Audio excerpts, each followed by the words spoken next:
When the taxi pulled away and I heard her suitcase wheels knock the curb, I stood in the kitchen with a $20 bill, a 10, and a crumpled 5 in my hand, like that was a damn plan. Marina didn't even look back, just waved her sister forward and got in like she couldn't wait to get out of here. Quick note, before listening, share which city or country you're watching from. My name's Curtis. I'm 58. I live in Akron, Ohio. My right knee was still swollen from a scope 2 weeks earlier. Bone spurs, scar tissue, the whole mess. Stairs were slow. Grocery trips were slower. She knew that. Knew I couldn't drive either. That morning, she took both car keys off the hook and said it was for safety. Said I could order in and enjoy the quiet. She left a new debit card on the counter. Not my name on it. No PIN, no instructions. Just said it would cover anything big. Like groceries, gas, prescriptions. Except I couldn't even get to the store. And there was no gas without a car. The fridge was a joke. 2 eggs, bread ends, a half jar of olives, and a stick of margarine bent in the middle like it got tired. She knew that too. We'd been low all week. I opened the freezer. 1 frostbitten waffle and a half-empty bag of peas I'd been using as a knee pack. I told myself I've handled worse. Men say that. But I wasn't 20 anymore. I wasn't even 50. I was sitting there with a busted joint, no keys, a dead debit card, and a wife on a 26-day reset tour through Italy and Greece. The house went dead quiet. I grabbed a spiral notebook from the junk drawer and wrote "record" at the top of the first page. Under it, left alone after surgery, $35 cash, new card dead, no ride. 26 days. Then I made toast from the last 2 slices and ate it dry. Didn't even bother with butter. The silence didn't feel peaceful. It felt hollow, like she'd vacuum sealed the air before she left. I said out loud, "I'll be all right." My voice didn't sound like mine. I sat at the table while the air got stale and thought, if they say I'm independent, I'll show what that looks like, when the money's fake and the door stays shut. The next morning, I stared down at the tin of tuna like it owed me something. No can opener.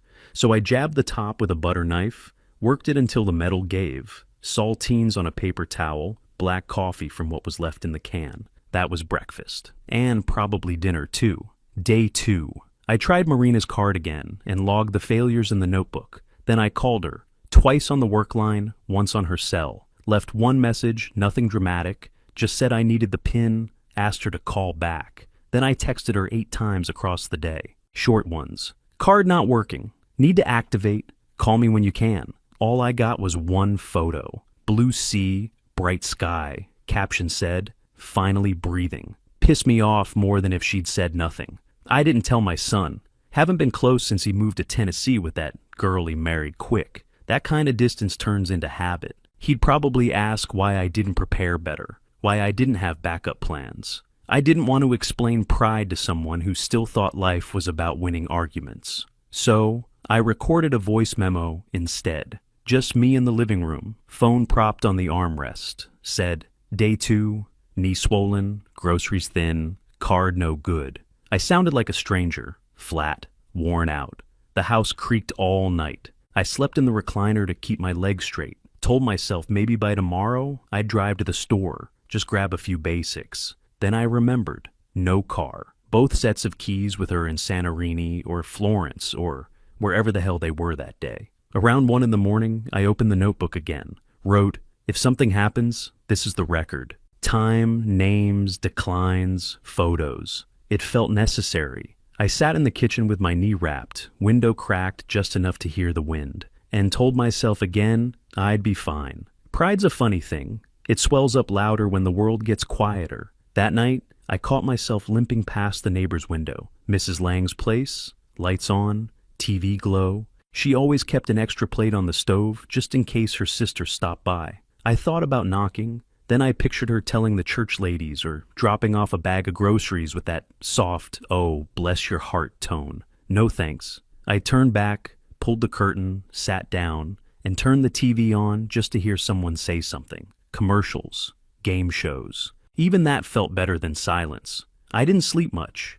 Every time I shifted, my knee barked at me. Felt like the whole joint was wrapped in gravel. But I stayed in that chair, watching shadows move across the ceiling, telling myself I could take it. This was just day 2. I'd survived 24 more. By day 4, I stopped guessing and started proving. I stood in front of the open fridge and took pictures like I was documenting a crime scene. 2 eggs on the door shelf, a bruised pear going soft on one side, mustard, ketchup, soy sauce, and a jar of pickles with cloudy juice. That was it. I snapped the shot, stepped back, took another with the light on, then one with the date showing on my phone screen in the reflection. I lined up my pill tray on the counter and took a photo of that too. One slot empty where it shouldn't be. I'd missed a dose the night before because I couldn't get to the pharmacy. No car, no ride. I wrote it down under the picture. Missed dose, no transport. I called Marina 5 more times across the afternoon. Let it ring until it went to voicemail every time. On the last one, I left a tight message, kept my voice steady. Need the pin, need the keys, call me. Then I hung up and wrote the time next to her name in the notebook. Nothing came back. I ate rice plain that night and measured it out so it would last. My knee ached in a deep, steady way that felt like pressure under the bone.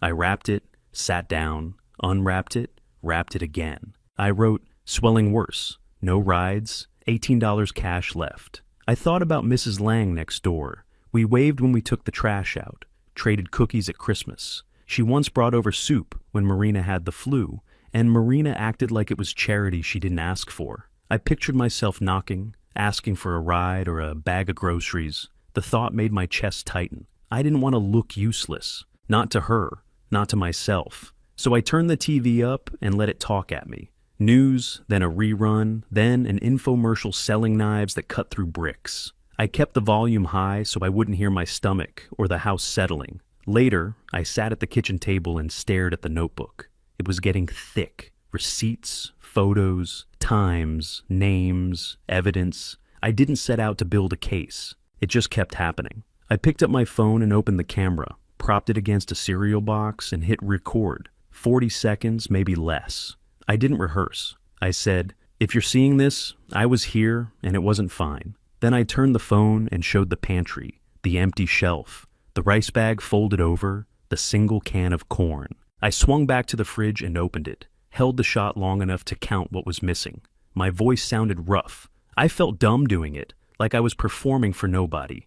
My hand shook when I reached to stop the recording. I almost deleted it right there.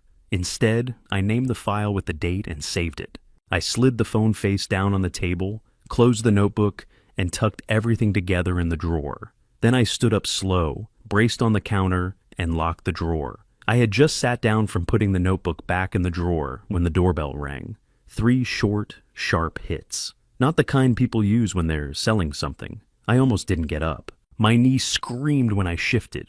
I limped to the door and cracked it just enough to see through. It was Mark Keller, my physical therapist from the VA clinic. He had his hands in his jacket pockets, face drawn tight. You missed 2 appointments. I was in the area, saw your porch light still on at noon. Figured I'd check in. I stepped back without saying much. Let him in. He walked into the kitchen and just stood there for a second. Didn't talk right away. Looked around, saw the rice pot in the sink, the same plate I'd been rinsing and reusing. Fridge was humming louder than normal. Who's with you during recovery? He asked. I sat down slow, both hands on the table. No one. Marina's gone 26 days. Europe trip. Took the car keys, left a dead card. Knee's not doing great. He pulled out the chair across from me and sat, arms folded. What have you been eating? I told him the truth. Saltines, rice, a can of corn. His jaw flexed. That's the only word I've got for it. Flexed. Curtis, he said, slow. This crosses a line. You know that, right? I didn't answer. He looked over at the pill tray on the counter. You missed doses? I nodded. Can't get to the pharmacy. She didn't leave cash, just $35. I've got maybe 18 left. He didn't shake his head. He didn't say, unbelievable. Just stared at me for a beat. Then said the one thing I hadn't wanted to hear. This is neglect of a dependent adult. I hated the word. Hated how it made me sound like I was helpless. Then I looked at the fridge, at the drawer with the notebook in it, at the bandage I hadn't changed in 3 days. I didn't argue. Mark leaned forward. Can I call someone? I looked at the floor. Then I nodded. Felt like I was giving up a fight I'd been pretending I was winning, but I nodded. He stepped outside to make the call. I heard him say the words, Adult Protective Services, Medical Recovery, Food Insecurity, No caregiver present. Then he came back in and asked, "What's your neighbor's name?" "Lang," I said. "Sharon Lang, house next door with the hanging flower pot." He nodded and pulled out his phone again. "We're going to get you fed first." I didn't argue with that either. While he talked to her, I opened the drawer, pulled out the notebook, flipped to a clean page, and wrote, "Mark Keller, called APS, 1:42 p.m., date, details." I underlined the time. When he hung up, he sat back down and looked straight at me. "Curtis, you don't have to prove anything. You're not failing. You've been left. That's not the same." I didn't say a word, just kept writing. Mrs. Lang showed up about 10 minutes later, still in her gardening gloves, hair pinned up. No questions, no pity. Just walked straight in like she'd been waiting for the call. Mark turned to her and said, "He hasn't had a proper meal in days." She looked at me and said, "Let's fix that." I felt heat behind my eyes. That made me madder than anything, how quick the shame showed up. I turned away like I was checking the time, but my hands were shaking. Mark put a hand on my shoulder. "They're sending a caseworker today. Probably a few hours. Don't worry about the rest. You already did the hard part, letting someone know." I didn't say thank you. That's how stiff I was. That's how wound up pride can make a man. But I reached for my pen and kept writing anyway. The doorbell rang again less than an hour later. This time, it was a single press, clean even. Mark opened the door, and in stepped a woman with a folder tucked tight to her side. Slate gray jacket, no jewelry, flats built for walking. She introduced herself as Ms. Patel from Adult Protective Services. Her voice was calm, clipped. She didn't waste time. "Curtis," she said, sitting across from me at the table. "How many days have you been alone since your wife left?" "6, I said. "Cash on hand?"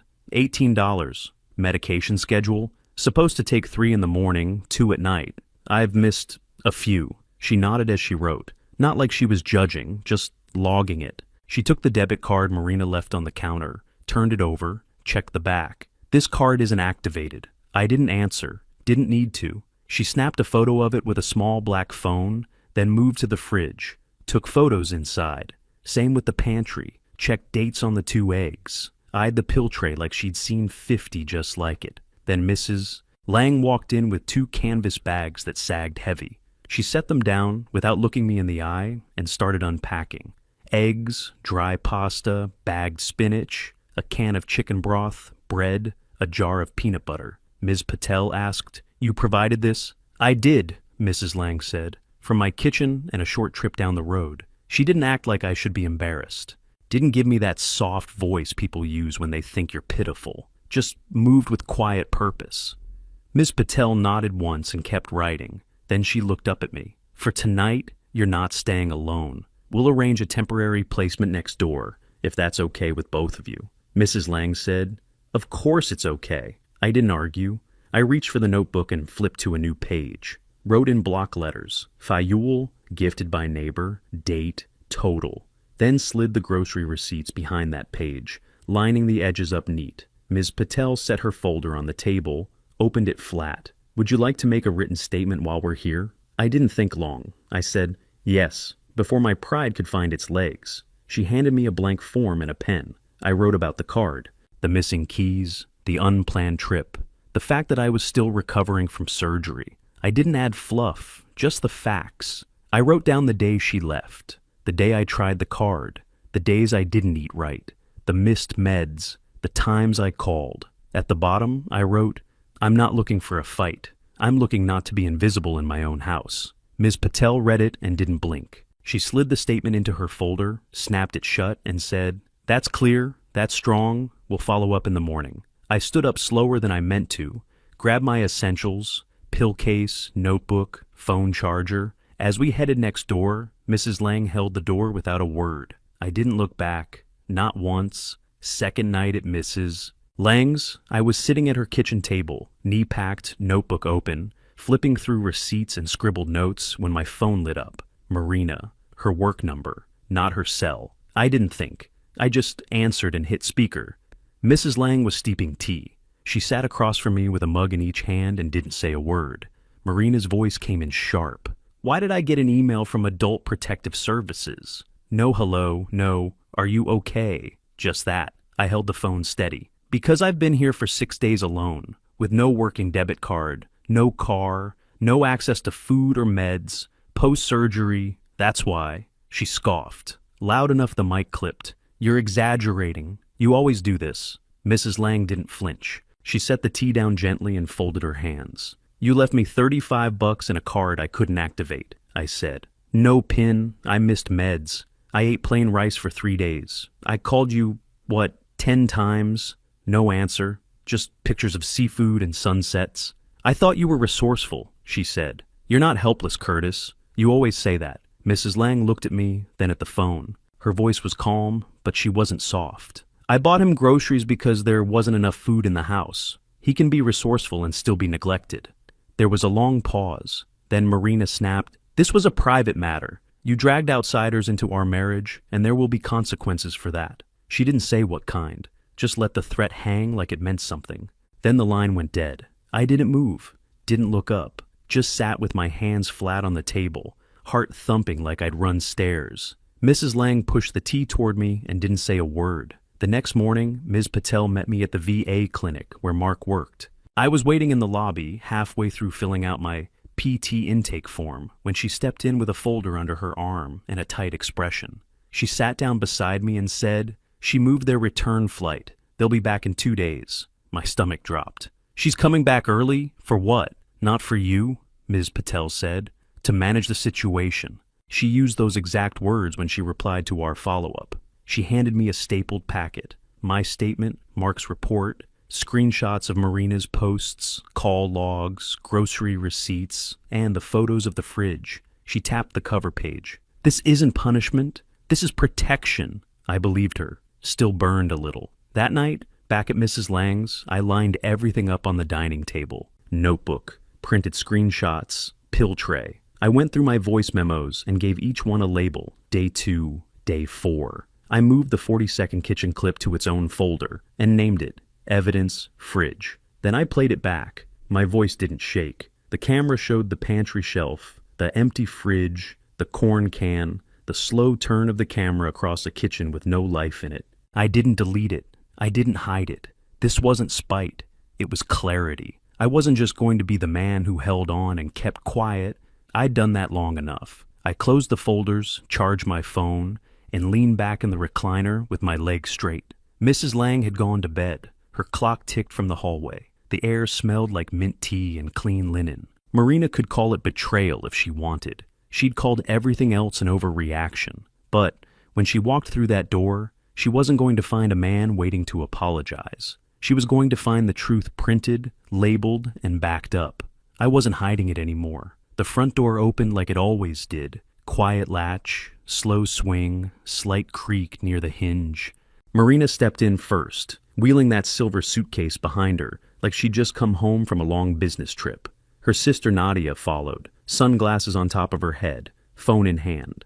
The house smelled like dust and old coffee. They stopped short when they saw the living room. Ms. Patel and her supervisor, Mr. Alvarez, were already seated at the dining table, folders spread in front of them. Mark leaned against the kitchen counter, arms crossed. Mrs. Lang stood near the door, with her arms folded, and a look that said she wasn't going to play nice. I was at the head of the table, my notebook on the placemat, phone set beside it. Marina's smile flickered and dropped. What is all this? I didn't raise my voice, didn't let it shake. It's the truth written down so it doesn't get spun. She opened her mouth, then closed it again. Mr. Alvarez straightened the papers in front of him.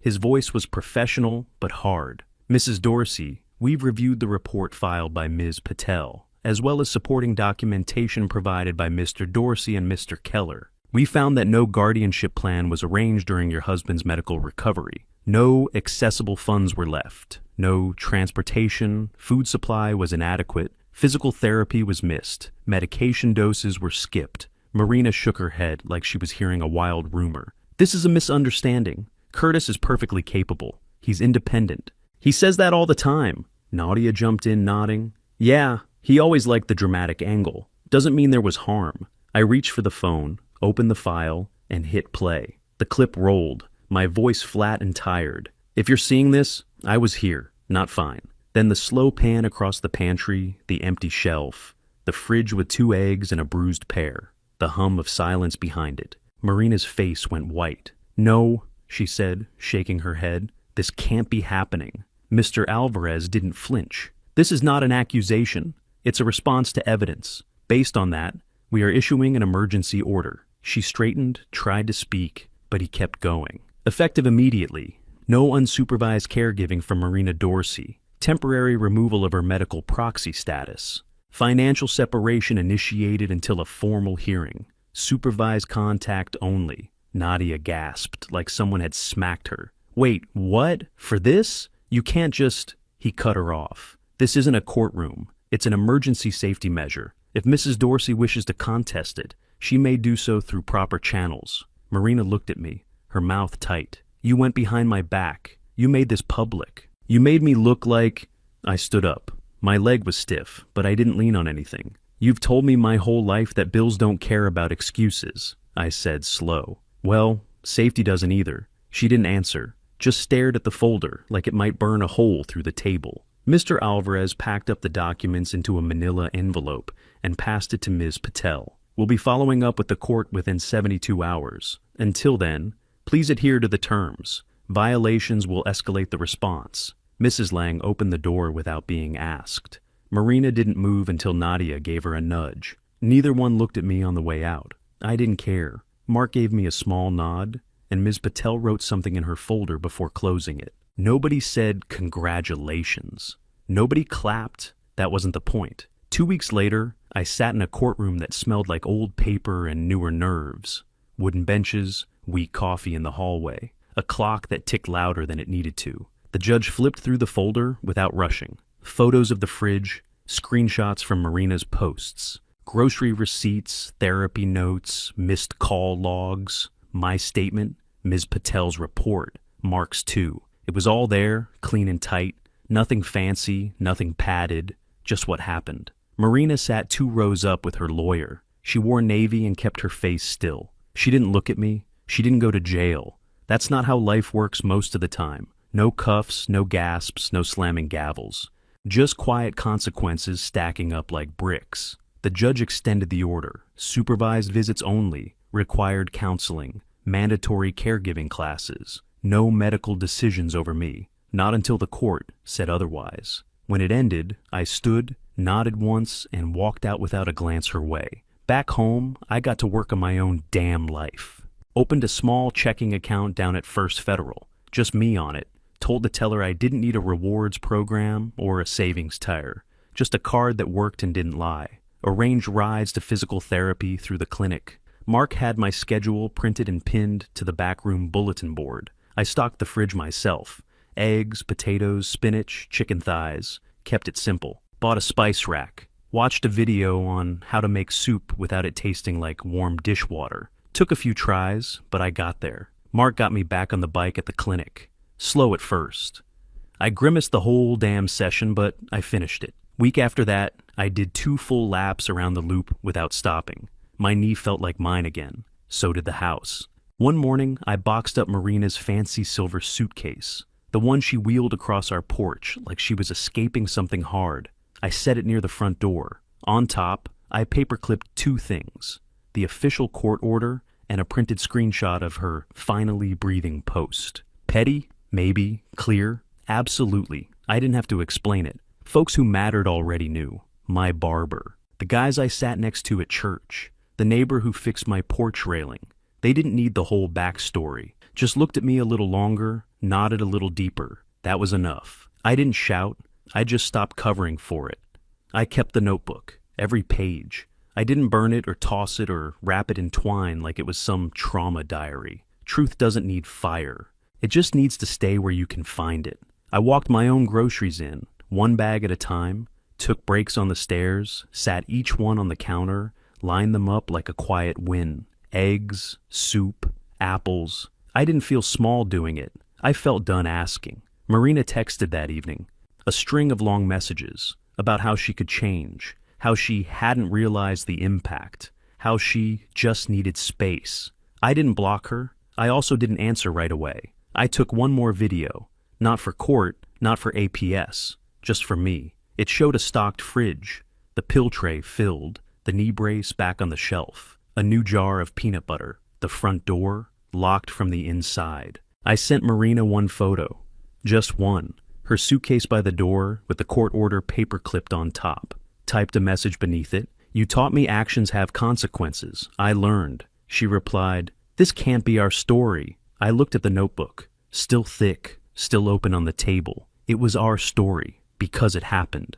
Later that night, my son called. He had heard bits from a friend, someone who saw the report, or maybe the hearing summary.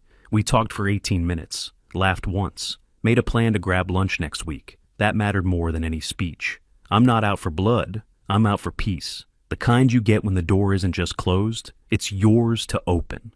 If you ask me whether I forgive her, I'll say this: I stopped pretending. That's as close as I can get until her actions match her words. The small revenge wasn't yelling, wasn't slamming a door. It was documenting. It was not letting the story get cleaned up for anyone's comfort. Looking back, yeah, I should have asked for help sooner. I didn't. But I made one move that changed everything. I protected myself with the truth, and I kept my own house.